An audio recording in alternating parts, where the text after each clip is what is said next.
I personally think that Prometheus actually kind of ruined the idea of the space jockey. Pretty much the worst possible thing they could have used. That it was just a humanoid in a suit, basically. So that kind of ruins the whole idea, in my opinion. In my opinion, when I saw this, and when they said that it looks like it grew out of a chair, I kind of assumed that it's kind of like a cyborg.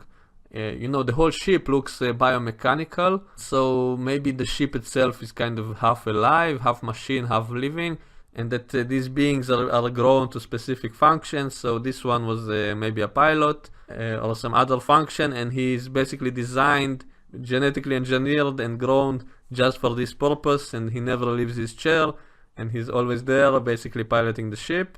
And maybe there are other members of the species which are all fulfilling different functions. Almost like the Borg in Star Trek, there's something very creepy about that kind of idea, that technology basically rules biology, and that they grow you for specific purposes, such as the Borg drones. Each drone is designed for something, and he doesn't have any control over it, so it's kind of like slavery even.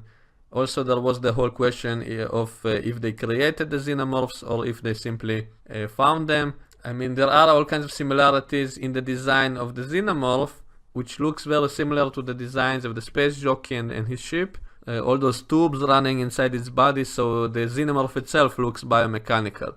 But maybe that's simply because the first one basically emerged from the space jockey. I mean, we saw that the space jockey's chest also exploded, and so maybe the alien came out of the space jockey and then laid all those other eggs, and then one of those eggs impregnated Kane, and so maybe the alien simply carries all the DNA from all the hosts which came before. And maybe that's why it's a perfect organism. Maybe it takes the best traits of all the other organisms that it uses to reproduce. Maybe it takes all their DNA, and that's what allows it to survive in any environment, because it always takes all the traits of the being that it basically reproduced with. And so maybe that explains the similarities. And it always seemed like the space jockey was like a benign creature, like it was just a scientist or something, and maybe he found those eggs on some other planet and took them for study, but then he got infected by one of the facehuggers, and then we know from the movie that he sent out a distress signal.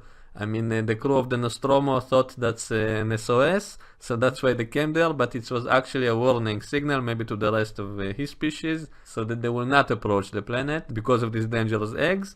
And so it seems like he was the victim of the same kind of alien, that he died because of these aliens, whom he took for study.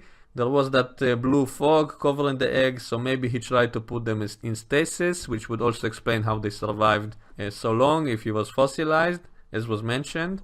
But maybe one of the eggs opened and the facehugger managed to sneak into the main room and infect the space jockey. But that scenario also doesn't really make sense, because then why would they look like the space jockey? If he took the eggs before he was infected, that means that the facehugger that infected Kane was not necessarily from the same alien that was born out of the space jockey. And so why did the xenomorph look so much like the designs of that ship?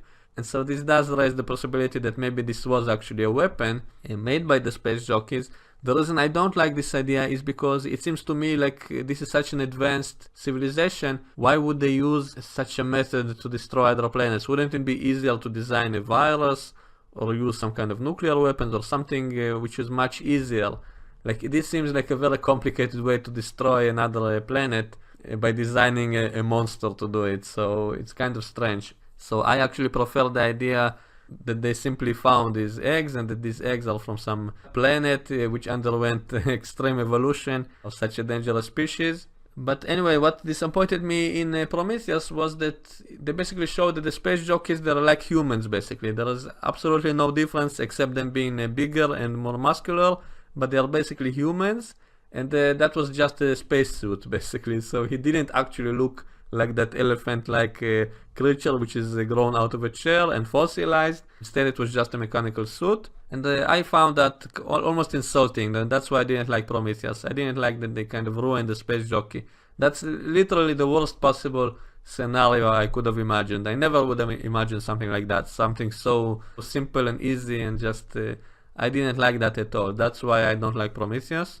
I would have much rather to see that much creepier kind of species that I always imagined, kind of like the Borg, something which is cybernetic, a cybernetic organism which is connected to the ship to control it. That idea was far more fascinating to me. So let me know what you think in the comments below.